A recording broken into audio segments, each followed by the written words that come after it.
এই ঠাইখিনিত সমবেত হৈ এক উত্তপ্ত পৰিস্থিতিৰ সৃষ্টি কৰি আছে। তেওঁলোকে বিচাৰিছে জুবিন গাৰ্গৰ মৃত্যুৰ ৰহস্য জানিব বিচাৰিছে। তেওঁলোকে অনতিপলমে সিদ্ধাৰ্থ শৰ্মা যিগৰাকী জুবিন গাৰ্গৰ মেনেজাৰ তেখেতক গ্ৰেপ্তাৰ কৰাৰ দাবী জনাইছে।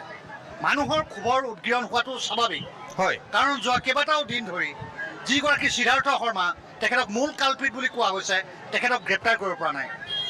যিগৰাকী শ্যামকানু মহন্তই জুবিন গাৰ্গক জোৰ জবৰদস্তি ছিংগাপুৰলৈ লৈ গৈছিল বুলি কোৱা হৈছে, তেখেতক এতিয়ালৈকে গ্ৰেপ্তাৰ কৰা হৈছে বুলি ঘোষণা কৰা নাই।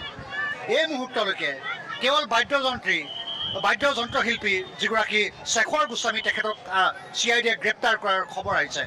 আপোনালোকে দেখিবলৈ পাইছে এটা বৃহৎ সংখ্যক লোক ইয়াত আহি উপস্থিত হৈছে। যথেষ্ট সংখ্যক আৰক্ষী ইয়াত মোতায়েন কৰা হৈছে। কিছু সময় পূৰ্বে এই এপাৰ্টমেণ্টটোৰ দুৱাৰ বন্ধ ভাঙি